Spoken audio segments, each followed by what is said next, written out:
Em nome do Pai que me criou, do Filho que me resgatou e do Espírito Santo que me santificou. Divina vontade, reina na minha vontade. Ó minha mãe, eu te amo, tu me amas, dá-me um gole da divina vontade para minha alma. Me abençoa, Mãe, para que todas as minhas ações sejam feitas diante de vossos olhos maternais. Vinde, Espírito Santo, vinde por meio da poderosa intercessão do Imaculado Coração de Maria, vossa amadíssima esposa e nossa mãe. Amém. Tema do dia 31 de julho, Livro do Céu, volume 2, capítulo 5 e 6. No capítulo 5, que é de 18 de março de 1899, continua a ver Jesus retirado no seu coração. Ele diz-lhe como lhe é querida a caridade.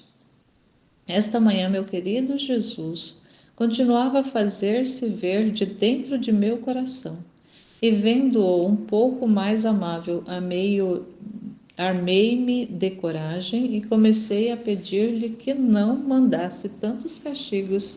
E Jesus disse-me: O que te move, ó minha filha, a pedir que não castigue as criaturas?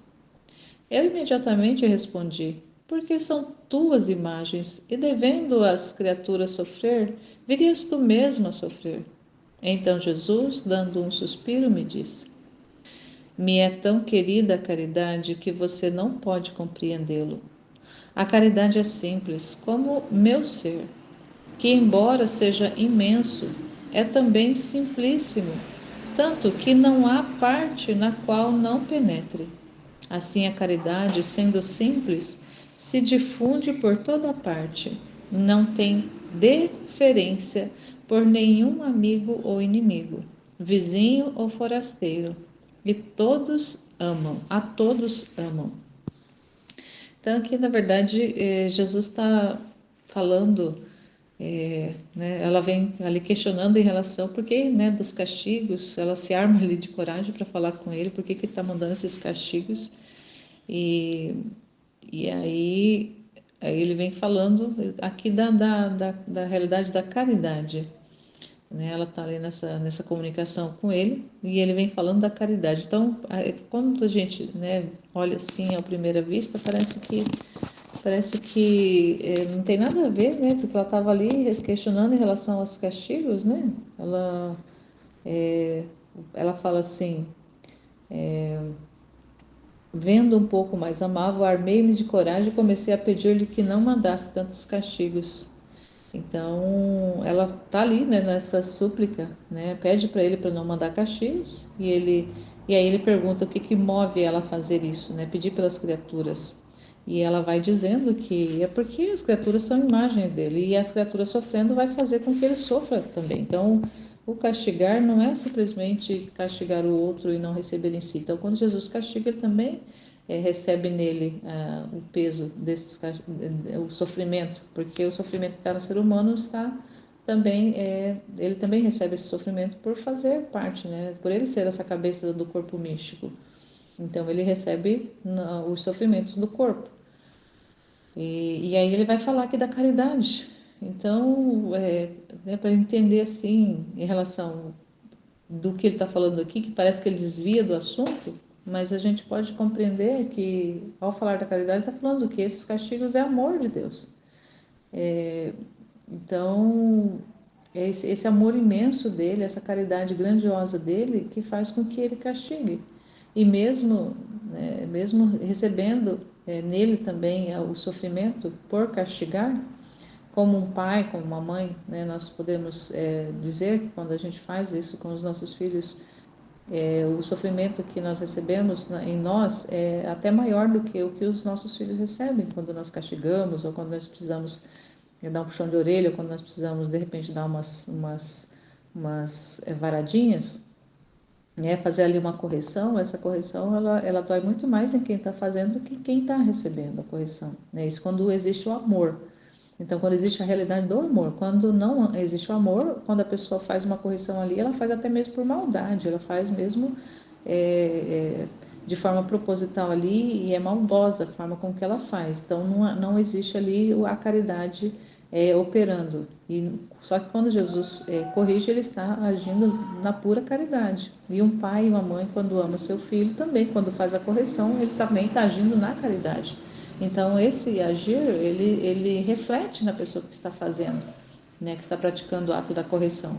Então, eu entendi que foi isso, que quando Jesus está castigando, quando ele precisa castigar o ser humano, a criatura, como ele é pura caridade, caridade pura, ele não faz por maldade, porque não existe mal em Deus, não existe essa realidade do mal, existe só o amor puro nele.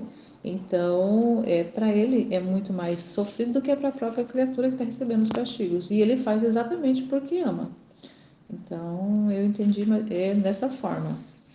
E aí, no segundo texto, que é do capítulo 6, que é de 19 de março de 1899, então é no dia seguinte, ela, né, vai fazer essa meditação no dia seguinte, o temores. Jesus a tranquiliza. O demônio pode falar de virtude, mas não pode infundi-la na alma. Então, esta manhã, enquanto Jesus se fazia ver, eu temia que não fosse verdadeiramente Jesus, mas o demônio que me quisesse enganar. Depois que fiz os habituais protestos, Jesus me disse: Filha, não temas, não sou o demônio. E além disso, se fala das virtudes, é uma virtude pintada, não verdadeira virtude, nem tem poder para infundi-la na alma, senão somente de falar dela. E se alguma vez mostrar que quer fazer praticar um pouco de bem, não é perseverante, e no mesmo ato em que a alma faz esse pouco bem, a alma está desenganada, agitada. Só eu tenho a potência de infundir-me no coração e de fazer praticar as virtudes, e fazer sofrer com ânimo e tranquilidade, e com perseverança. Além disso, quando o demônio foi em busca de virtude, sua busca são os vícios. Por isso, não tema, fique tranquila. Então, aqui ele está fazendo, ensinando ela ali a distinguir quando vem, né, quando ali é uma presença, quando é um mover de Deus na alma, e né, quando a alma vai, né, quando a pessoa vai fazer, praticar algum ato, e esse ato ali traz uma paz, uma tranquilidade, uma certeza realmente firmada ali de estar fazendo o correto, o bem, é Deus que está agindo. Mas quando existe uma aparência de bem, mas que vai trazendo um desconforto, vai trazendo ali uma instabilidade, vai trazendo uma intranquilidade para a alma, mesmo sendo um ato aparentemente revestido de bondade ou de virtude, no fundo é uma ação maligna que tá em operação. Então, para ela, né, fazer essa distinção ali, se é Jesus que está movendo ela ou se é o demônio, ela fazer essa análise ali, né, de perceber o que vem, né, depois daquele ato, né, seja um ato virtuoso, né, se é só algo aparente ou se é algo realmente concretamente bom, né, que não seja só pintado que ele fala, né? Então o demônio ele tem essa proeza, né? Ele tem essa inteligência, ele tem essa capacidade de pintar o mal, de pintar de bem, revestir o mal de bem, para poder aparentemente. Uma vez eu escutava uma história que as coisas ruins, elas é como se fosse, imagina um monte de presentes, todo embaladinhos, aquelas embalagens lindas, maravilhosas, que as pessoas vão recebendo e recebem com todo gosto e vão usando. Só que dentro desses pacotes de presente existe lá lixo lá dentro, existe lá porcaria, só lixo mesmo, coisa podre. Mas lá dentro, mas visivelmente a pessoa não vê, ela só vê a casca porque ela está no superficial. Então, como a pessoa está muito no exterior, ela só vê ela vê só o que está por fora, ela não vê o que está por dentro. Então, muitas vezes ela está ali, às vezes até achando que está praticando virtudes, mas na verdade, no fundo, é algo ali realmente que é demoníaco, né? Então, essa busca mesmo da perfeição que nós humanamente buscávamos, né, e que muitas pessoas buscam, de certa forma, é algo até maligno, nós poderíamos dizer, porque é uma busca pessoal, é uma busca que a pessoa quer para realmente parecer diante das pessoas como alguém bondosa, como alguém virtuosa, como alguém que faz o bem, mas lá no interior daquela pessoa existe uma grande agitação, existe uma grande turbação, existe um fechamento, existe trevas, muitas trevas, mas a pessoa quer a qualquer custo que aos olhos dos outros ela pareça boa. Então, muitas vezes ela pratica atos de virtudes, mas internamente ela quer aparecer, ela quer ser vista, ela quer ser reconhecida.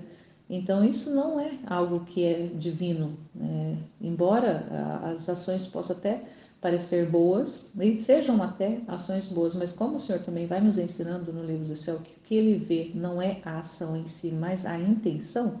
Então, às vezes, a pessoa está fazendo grandes obras, grandes coisas aos olhos humanos, às vistas dos demais. Externamente está fazendo grandes coisas, mas a intenção é para se promover, é para se aparecer, né, não é uma intenção reta de fazer por Deus, em Deus, para Deus, com Deus.